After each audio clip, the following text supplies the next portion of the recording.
He walked on as a guest, but after one deadly calm comment, Chuck Norris was asked to leave live on air. Welcome to Chuck Norris Heroics. Let's uncover what really happened. The velvet curtain of late-night television, usually a fabric of practiced laughter and soft-pedaled celebrity anecdotes, was about to be ripped asunder by a confrontation so raw, so unexpected, that would send shockwaves through the entertainment industry and ignite a firestorm of public debate. What began as a seemingly routine promotional appearance by a revered elder statesman of action and principle on one of television's most popular talk shows would devolve into a bare-knuckle clash of ideologies, a public stripping away of carefully constructed personas, and a walk-off that would be talked about for years. The guest, a man whose on-screen persona was synonymous with unshakable integrity and quiet strength, a figure who had become a living legend through decades of disciplined work and an unwavering moral compass, found himself in the crosshairs of a host known for his sharp wit, his liberal leanings, and an increasing tendency to use his platform for pointed, often aggressive, social and political commentary. The host, a master of the televised interview, usually adept at controlling the narrative and guiding his guests through carefully crafted conversational pathways, would soon discover that some personalities, some principles, are not so easily managed, not so readily bent to the will of a network agenda or a comedian's desire for a viral moment. The bright studio lights of a late-night stage, designed to illuminate and entertain, would instead cast a harsh glare on the uncomfortable truths of media manipulation, the erosion of respectful discourse, and the stark contrast between manufactured outrage and genuine conviction.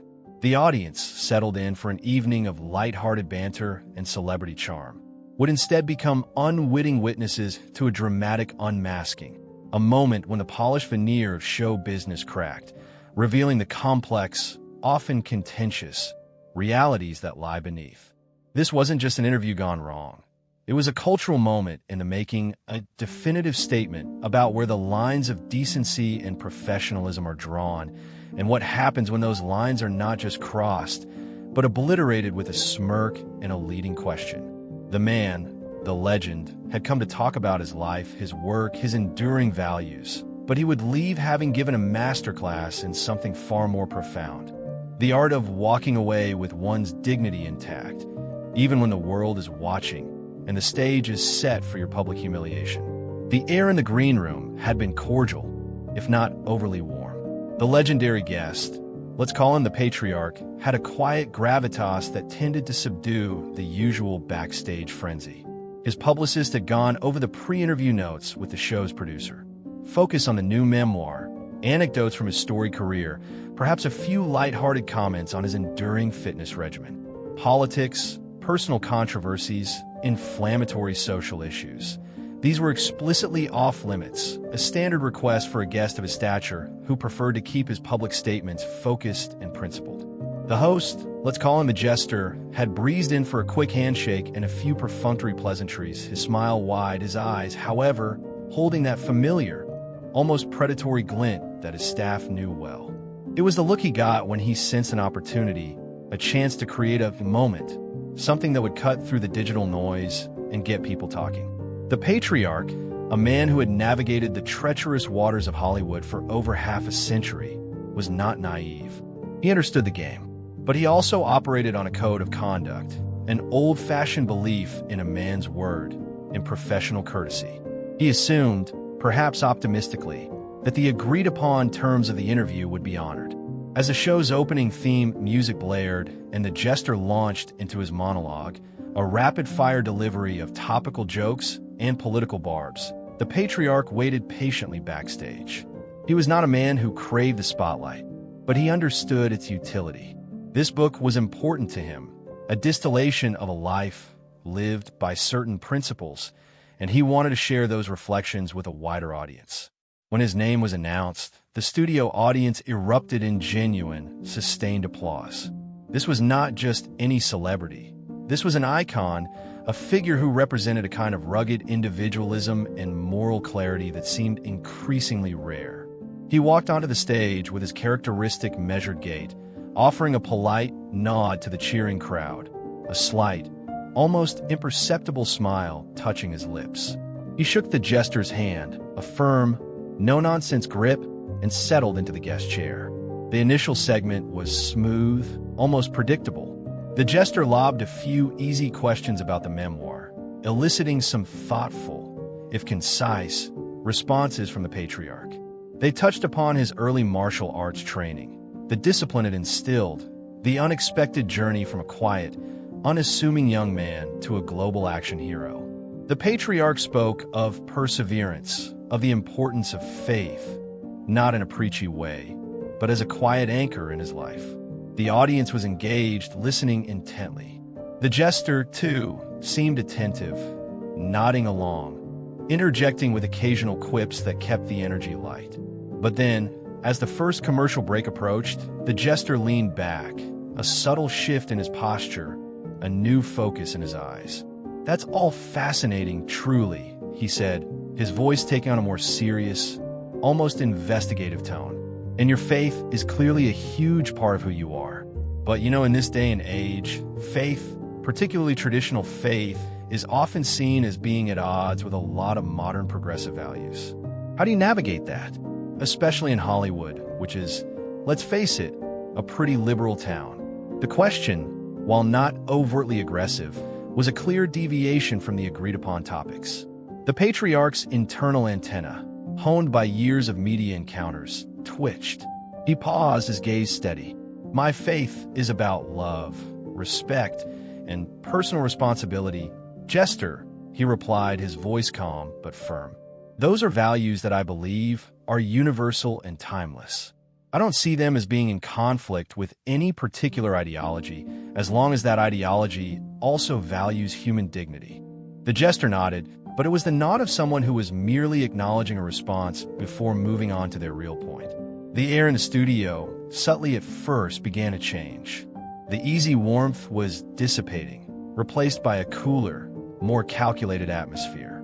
The game, it seemed, was about to begin in earnest.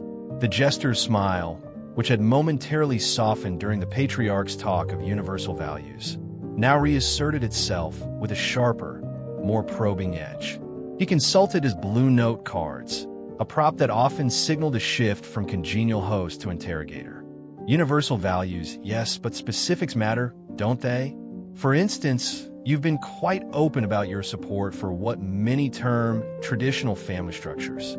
In a world that's increasingly recognizing and celebrating diverse family forms, LGBTQ+ families, for example, how does that traditional stance not come across as exclusionary or even judgmental?"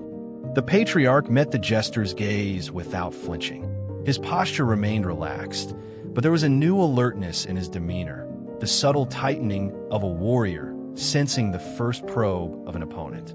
"My belief in the strength of a traditional family, as I understand it from my upbringing and faith, is about providing a stable, loving environment for children. It's a personal conviction about what I believe works best. It is not, and has never been, a judgment on how other people choose to live their lives or form their families. My core belief, as I said, is respect for all individuals.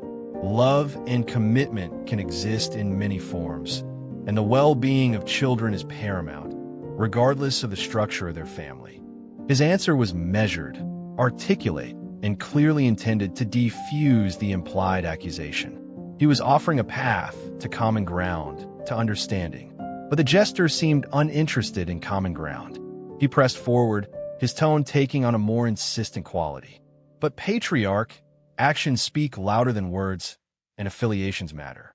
You've been associated with certain organizations, individuals who have taken very strong, very public stances against LGBTQ+ rights, against marriage equality. When you lend your name, your presence, to such groups, aren't you, in effect, endorsing their entire platform, including the parts that many find deeply discriminatory and harmful?" The air in the studio grew colder. The patriarch's publicist, watching from the wings, could be seen shifting uncomfortably. This line of questioning was a direct violation of the pre-interview agreement. The patriarch took a slow, deliberate breath before responding. "Jester, I associate with people and organizations based on areas of common interest, often related to charity work, youth programs, or Veterans Affairs. I do not and cannot endorse every single belief or statement made by every individual or group I've ever interacted with. That would be an impossible standard for anyone.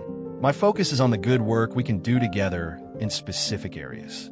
To then extrapolate that into a blanket endorsement of every controversial position they might hold is a deliberate misconstruction. A misconstruction? The jester pounced on the word, his eyebrows raised in mock surprise. Or is it simply connecting the dots?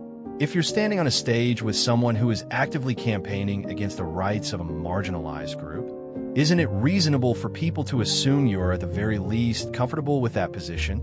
Silence in the face of such rhetoric can be interpreted as complicity, can't it?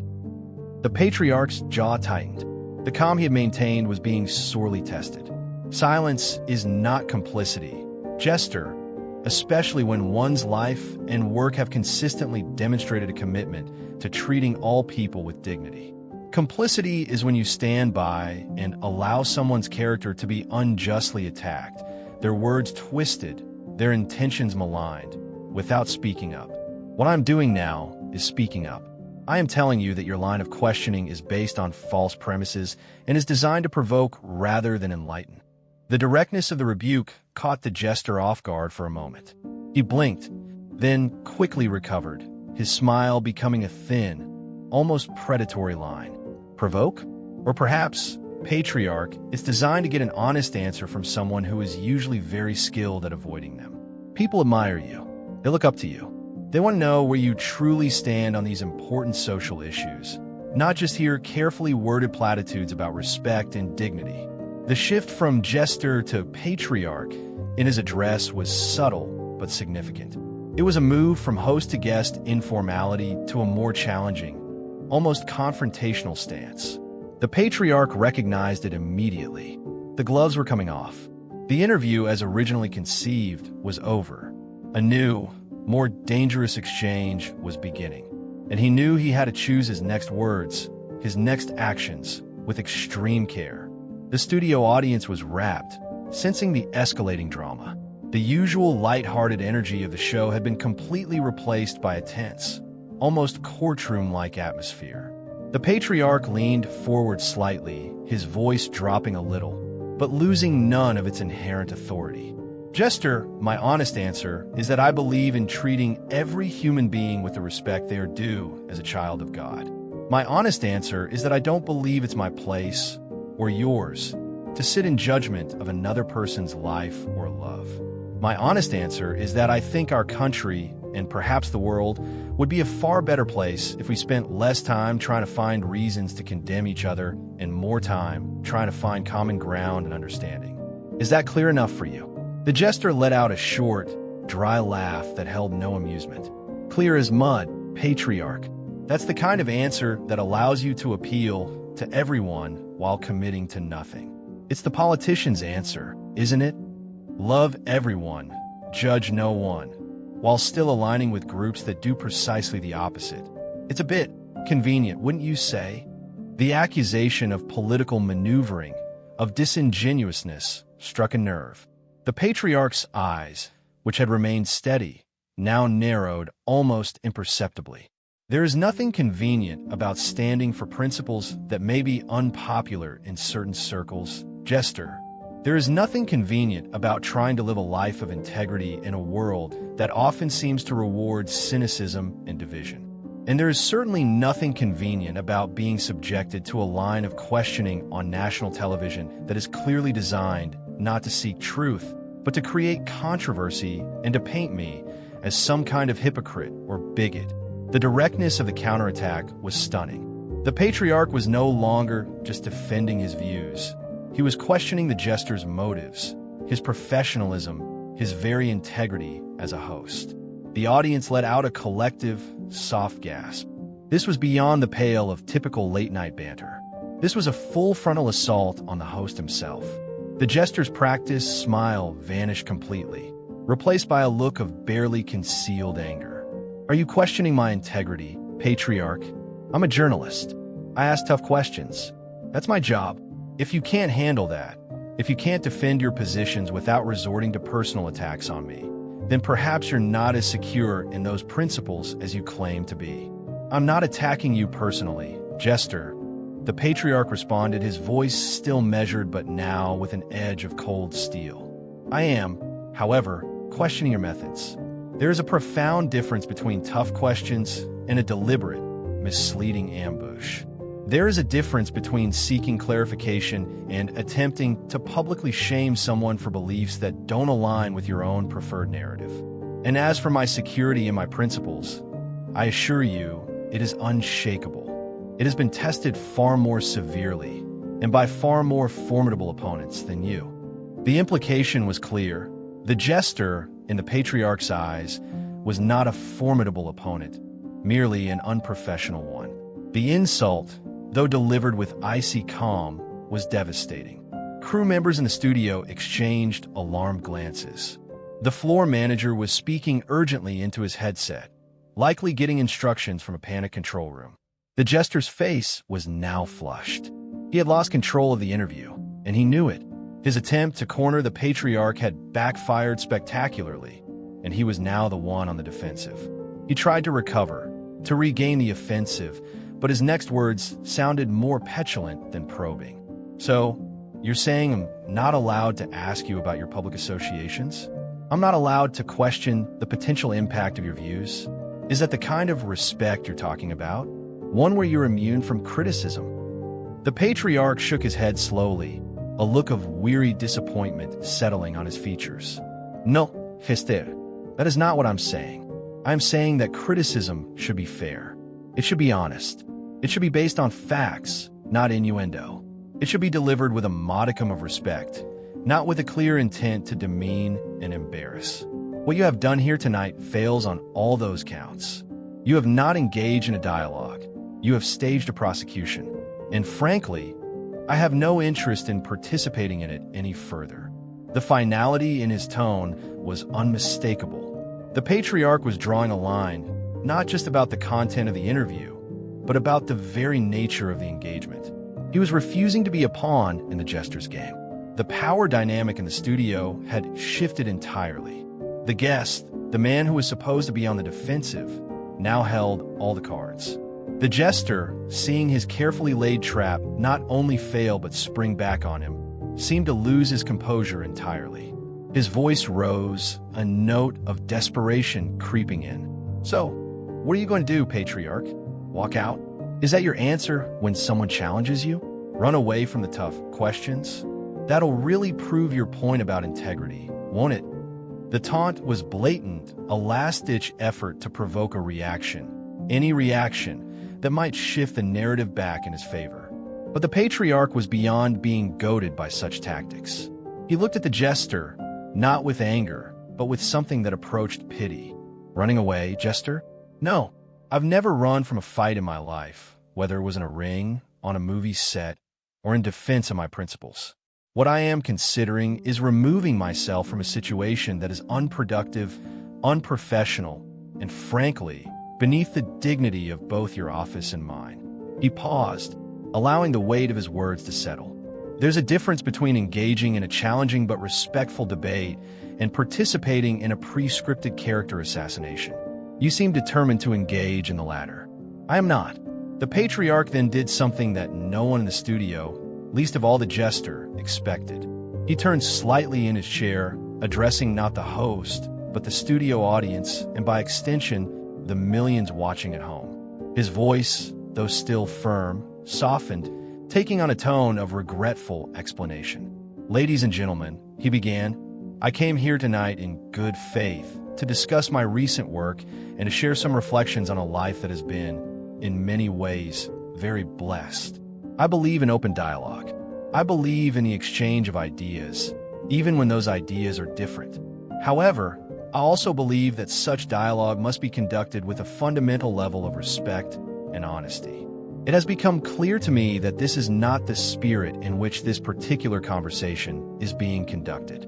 The jester tried to interrupt. Now, hold on, patriarch, that's not fair. You can't just.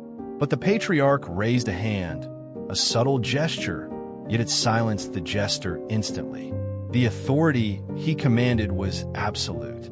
I am not interested in being a prop in a television segment designed to create controversy at the expense of truth and decency. The patriarch continued, his gaze sweeping over the audience. I have too much respect for myself, for my family, for the people who have supported me over the years, and frankly, for all of you who have tuned in expecting something more than this, to continue to participate in what has become a clear attempt to misrepresent who I am and what I stand for. He then turned back to the jester, his expression now unreadable, a calm mask that concealed the deep offense he had clearly taken. You have your platform, jester. You have your opinions, and you have your methods. I have mine, and my methods do not include allowing myself to be subjected to a public interrogation that is based on false premises and driven by an agenda that has little to do with genuine inquiry. The silence in the studio was so profound that one could hear the faint hum of the studio lights. The patriarch's words, delivered without histrionics, without raised voice, had the impact of a perfectly executed martial arts strike, precise, powerful, and utterly decisive. He was not just ending the interview. He was delivering a verdict on the jester's entire approach to his craft. The power had shifted completely, and everyone in the room knew it. The host, who moments before had been the aggressor, now looked small and diminished, a puppet whose strings had just been cut. The legend was about to make his exit, but not before making his point with unshakable clarity. The patriarch slowly, deliberately, began to unclip the small microphone from his lapel. The metallic click, though tiny, echoed in the vast, silent studio like the cocking of a gun in an old western. Each movement was measured, graceful, yet imbued with a profound sense of finality. The jester watched, his mouth slightly agape, his earlier bravado completely deflated. He looked like a man who had just witnessed a carefully constructed dam begin to crumble before his very eyes. Patriarch, Chuck, wait, the jester stammered, his voice a mere shadow of its usual confident boom. We don't have to, we can take a break. We can reset. We can talk about the book. It was a desperate plea, a recognition, perhaps too late, that he had pushed too far, that he had misjudged not only his guest, but also the limits of his own power. The patriarch placed the microphone gently on the polished surface of the jester's expensive desk. It was a gesture of polite finality, more damning than any angry outburst could have been. There is nothing more to discuss, jester, he said, his voice calm, but carrying the weight of an irrevocable decision. You have made your intentions clear, and I have made my position clear. He stood up, his tall frame seeming to fill the space, a quiet monument to integrity in a sea of manufactured drama. He adjusted his blazer, a small, almost unconscious gesture of composure. I wish you well with your show, he added, and the words, though conventionally polite, carried an undercurrent of profound disapproval. I hope, for your sake, and for the sake of your audience, that you will reconsider the path you seem to be taking. He then turned, not abruptly, but with a dignified pivot, and began to walk towards the edge of the stage, the exit into the wings. The studio audience, which had been holding its collective breath, seemed to exhale as one. Then, something extraordinary happened. A single person in the audience began to clap. It was a hesitant, almost tentative sound at first. Then another joined in, and another. And within seconds, the entire studio was erupting in a spontaneous, thunderous standing ovation. It was not for the jester. It was for the patriarch. It was for the man who had refused to be bullied, who had stood his ground with quiet strength and unshakable principle, and who was now walking away, not in defeat, but in a profound kind of victory. The jester sat frozen at his desk, the applause washing over him, a deafening testament to his public failure. His face was pale, his eyes wide with a mixture of shock, anger, and perhaps a dawning understanding of the magnitude of his miscalculation. The red applause sign above the stage remained unlit. This was not the manufactured enthusiasm the show usually relied upon. This was real. The patriarch, visibly moved by the unexpected display of support, paused at the very edge of the stage. He turned, not to the jester, but to the audience. He raised a hand, a gesture not of triumph, but of acknowledgement of gratitude. A small, genuine smile finally touched his lips. He gave a slight nod, then turned again and disappeared into the darkness of the wings. The applause continued for a full minute after he was gone, a sustained roar of approval that seemed to shake the very foundations of the studio. The jester remained at his desk, a solitary, diminished figure, the architect of his own public humiliation. The cameras, still rolling, captured his stunned, almost bewildered expression. The king of late-night snark had been dethroned, not by a rival, but by the quiet integrity of a guest he had tried and failed to diminish. The carefully crafted illusion of his show had been shattered, and what lay beneath was not a pretty sight. The aftermath in the studio was one of controlled chaos. As the thunderous, genuine applause for the patriarch finally began to subside, the stage manager, his face a mask of strained professionalism, rushed to the jester's side, speaking urgently into his headset. The jester himself seemed to be in a daze, his usual quick wit and sharp retorts completely absent. He mumbled something about going to a commercial break, his voice lacking its usual confident timbre. The cameras swung away from him, focusing instead on the show's band, who launched into an overly enthusiastic, almost manic instrumental piece that did little to dispel the palpable tension in the room. Backstage, the patriarch was greeted by his small entourage. There were no celebratory high fives or triumphant declarations. Instead, there was a quiet sense of relief, a shared understanding that a difficult but necessary stand had been taken. His publicist was already on her phone, likely fielding calls from media landscape that was about to explode. The patriarch, however, simply asked for a bottle of water and inquired about his car. He had done what he felt he had to do, and now he was ready to move on. The journey back to his hotel was filled with a strange quiet. The city lights blurred past the car window, but inside, the atmosphere was reflective. He knew, with a certainty born of long experience, that the night's events would have repercussions. He had not sought this confrontation, but he had not shied away from it when it was thrust upon him. He had spoken his truth, defended his integrity, and refused to be a party to what he considered a degrading spectacle. What happened next was out of his hands, and next began almost immediately. Even before the West Coast airing of the show, clips of the heated exchange and the patriarch's dramatic walk-off were going viral. Social media platforms erupted. Hashtag patriarch walks off, hashtag jester exposed, and hashtag stand with the patriarch became trending topics. Screenshots and short videos, many captured by audience members, flooded timelines, each accompanied by a torrent of commentary. The initial public reaction was overwhelmingly in favor of the patriarch. Viewers, many of whom had grown weary of what they perceived as the increasingly aggressive and partisan nature of some media personalities, lauded the patriarch for his composure, his articulate defense of his principles, and his courage in confronting the jester on his own turf. The jester, conversely, faced a tidal wave of criticism. He was widely condemned for his interviewing style, which many described as an ambush, bullying, and unprofessional. His attempts to corner the patriarch on sensitive and personal issues, particularly those that were clearly outside the agreed-upon scope of the interview, were seen as a gross abuse of his platform. Media outlets, both traditional and new, picked up the story with alacrity. Headlines screamed of the epic takedown, the late-night meltdown, and the icon who refused to be silenced.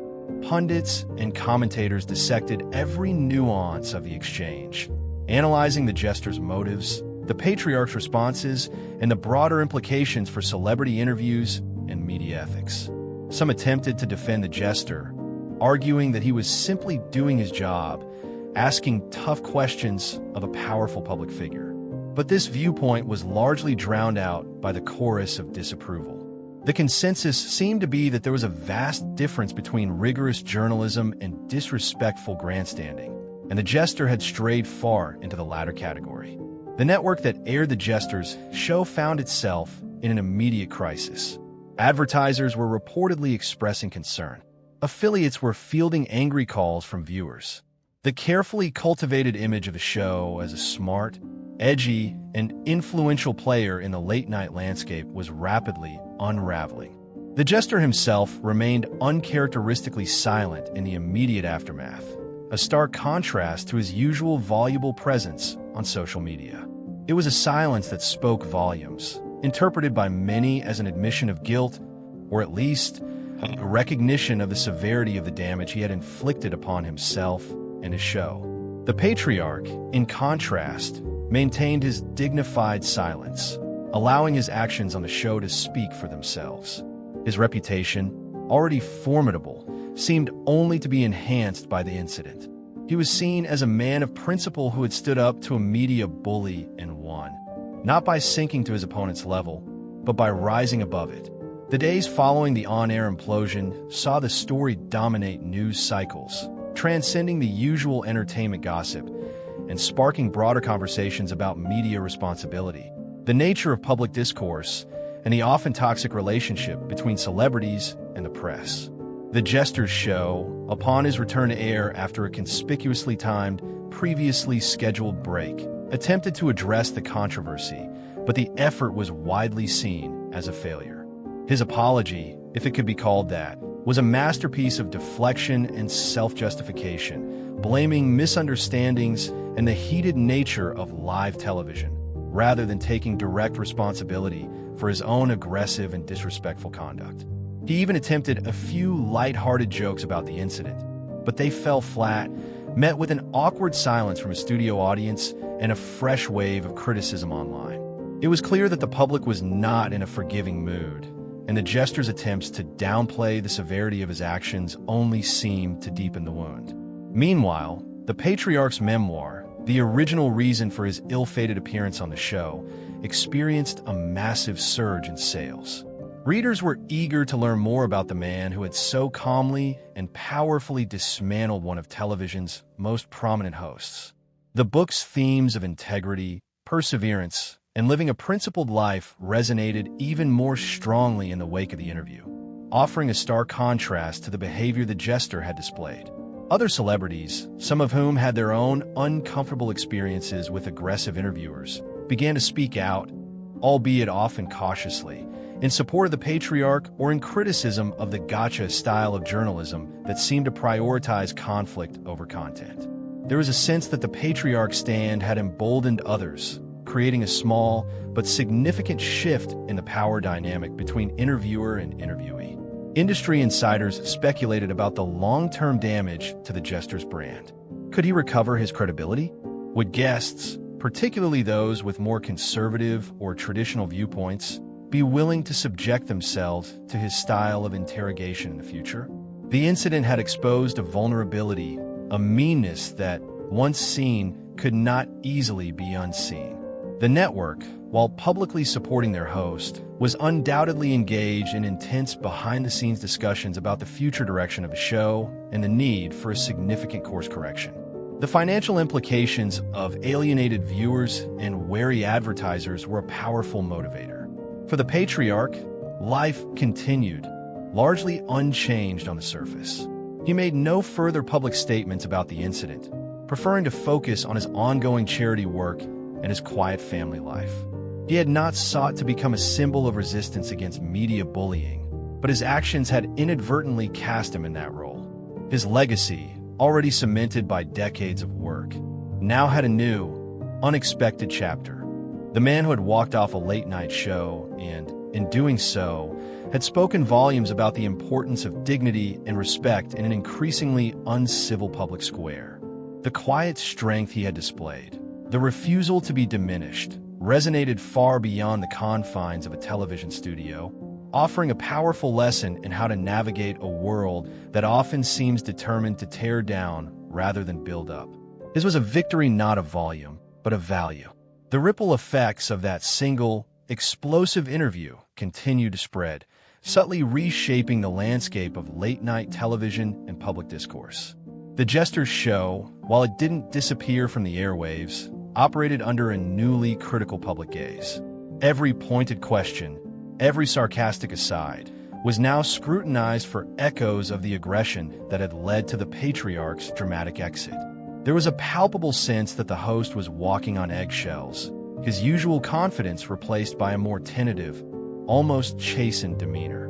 Some critics argued that this new caution made his show less compelling, that he had lost his edge. Others contended that it was a necessary corrective, a sign that even the most established media figures are not immune to the consequences of their actions when they betray the public's trust. The patriarch, for his part, became an even more respected figure, not just for his cinematic achievements, but for his unwavering commitment to his principles. He had demonstrated that it was possible to engage with a hostile media environment without sacrificing one's integrity. His decision to walk away was not seen as an act of evasion, but as a powerful assertion of self-respect, a refusal to legitimize a disrespectful and unfair line of questioning by continuing to participate in it.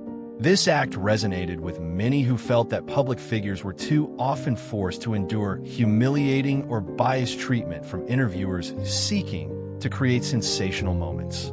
The incident also sparked a much-needed conversation about the responsibilities of media platforms.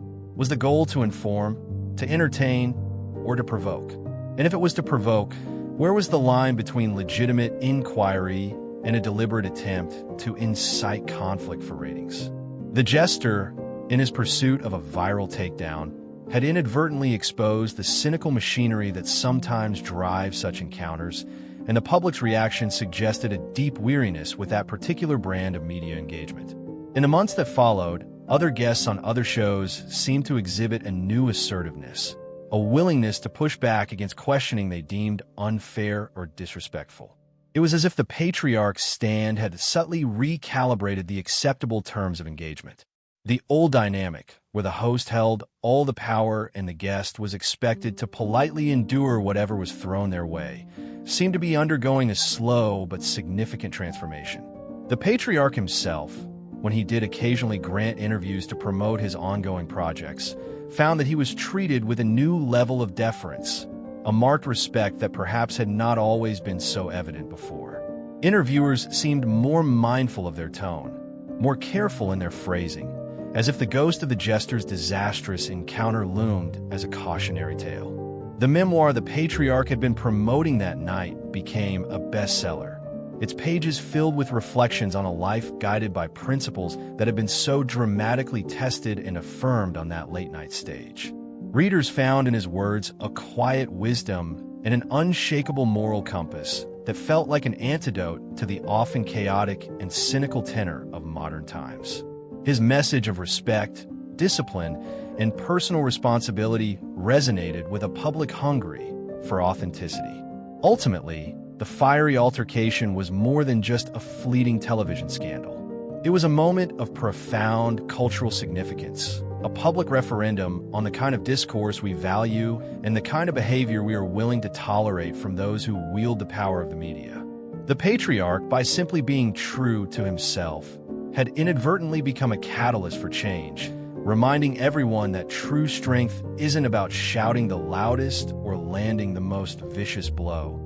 It's about knowing who you are, what you stand for, and having the courage to walk away when your principles are compromised. The silence he left behind that night continued to speak volumes long after the studio lights had dimmed. The long-term legacy of that unforgettable night was a subtle but persistent shift in the unwritten rules of public engagement. The jester, though he continued his career, never fully recovered the freewheeling, almost untouchable aura he once possessed. A shadow of the encounter with the patriarch lingered, a reminder to both him and his audience of a moment when his reach had exceeded his grasp, when his attempts at provocative entertainment had curdled into something ugly and unprofessional. His future interviews, particularly with guests known for strong personal convictions, were often parsed by viewers and critics alike for any sign of a return to the aggressive tactics that had led to his public undoing. The pressure to maintain a more respectful, or at least less overtly confrontational, tone was immense, and it undoubtedly constrained his style, perhaps permanently. For the patriarch, the incident served as an unexpected affirmation of his enduring relevance. In an era of fleeting social media celebrity and manufactured controversies, his steadfast adherence to a code of honor and integrity resonated deeply. He became, for many, a symbol of quiet strength and moral clarity in a noisy and often confusing world. He didn't need to capitalize on a moment. The moment itself had already amplified the very values he had spent a lifetime cultivating. His subsequent public appearances, though rare, were treated with a heightened sense of anticipation and respect. He had earned a level of gravitas that few in Hollywood could command, not just through his body of work, but through the quiet power of his character, so vividly displayed on that late-night stage. The broader media landscape also absorbed the lessons of the encounter. While the appetite for controversy and conflict certainly didn't disappear, there was a renewed discussion about the ethical responsibilities that come with wielding a public platform. The idea that all's fair in love, war, and television interviews took a significant hit. Audiences had demonstrated that they could and would reject content that they perceived as mean-spirited, unfair, or exploitative, even when it involved well-known personalities. This, in turn, led to a more cautious approach from some quarters, a greater emphasis on pre-interview negotiations about acceptable topics, and a heightened awareness among hosts and producers that a misjudged attempt at creating a viral moment could just as easily lead to a viral backlash. The story of the patriarch and the jester became a kind of modern media fable, a cautionary tale about the perils of arrogance and the enduring power of dignity. It was a reminder that while trends and entertainment may come and go, the fundamental human need for respect and authentic connection remains constant. And that sometimes the most powerful statement isn't made with a shout, but with a quiet walk away from a battle that is beneath you. The empty chair, the dropped microphone, the stunned silence of a host who had finally met his match. These became the enduring images of a night when the carefully constructed artifice of late-night television was momentarily, but unforgettably, shattered by the unshakable force of genuine conviction. The patriarch had not sought to be a disruptor, but by simply refusing to be disrespected, he had disrupted the entire game. The echoes of that dramatic evening resonated far beyond the confines of the television studio, seeping into the broader cultural consciousness. Discussions about civility in public discourse, the role of media in shaping narratives, and the courage to stand by one's convictions became more prevalent. The patriarch, without intending to, had provided a potent, real-world example of how to navigate an increasingly polarized and often aggressive public sphere. His actions were dissected not just by entertainment critics, but by commentators on ethics, leadership, and communication. The way he had maintained his composure under duress, articulated his principles with clarity, and ultimately withdrawn from an unproductive engagement rather than escalating it further, was held up as a model of dignified strength. This contrasted sharply with the jester's performance, which was increasingly analyzed as a case study in how unchecked ego and a misreading of the public mood can lead to professional self-sabotage. The incident also highlighted a generational or perhaps an ideological divide in how tough questions are perceived. For the jester and his supporters, his approach might have been seen as holding power accountable, of fearlessly challenging a public figure on sensitive issues. For a large segment of the audience, however, and certainly for the patriarch, it came across as a disrespectful ambush, a deliberate attempt to create conflict rather than elicit truth. This difference in perception was crucial. It suggested that what one segment of the media elite considered brave journalism, a significant portion of the public viewed as bullying. The patriarch's immense popularity, built over decades of portraying characters who often embodied quiet strength and moral certitude, undoubtedly played a role in the public's overwhelming support for him. He was not just any celebrity. He was an icon who represented a set of values that many felt were under siege in modern culture. When he pushed back against the jester, he was, in a sense, pushing back on behalf of all those who felt their traditional beliefs were being unfairly caricatured or dismissed by a dominant media narrative. His memoir continued to fly off the shelves, not just as a celebrity autobiography, but as a guidepost for living a principled life in challenging times. Its chapters on discipline, respect, and perseverance took on a new, vivid meaning when read against the backdrop of his confrontation with the jester. He had, in essence, lived out the core tenets of his own book on one of the most public stages imaginable. In the entertainment industry, the Kimmel-Norris rule, as some wags jokingly dubbed it, became an unspoken understanding. Ambush a guest of the patriarch's stature and integrity at your peril. The potential for backlash, both from the public and from within the industry itself, was simply too high. This didn't mean that tough interviews disappeared, but there was a greater awareness that the manner of the questioning, the respect shown to the guest, and the fairness of the engagement were just as important as the questions themselves. The jester, for all his attempts to move on, remained a somewhat diminished figure. The incident had chipped away at his carefully cultivated image, revealing a less appealing side that was hard to forget. While his show continued, and he still had his loyal fans, the broader public perception had been irrevocably altered. It had become a symbol of what can go wrong when a media personality mistakes their platform for a pulpit and their guests for punching bags. The patriarch, in his quiet way, had exposed the emperor's lack of clothes, and the sight was not easily erased from the collective memory. The true victory, however, was not in the jester's diminishment, but in the patriarch's quiet affirmation of enduring values, a lesson delivered not through sermonizing, but through a steadfast example of dignity under fire.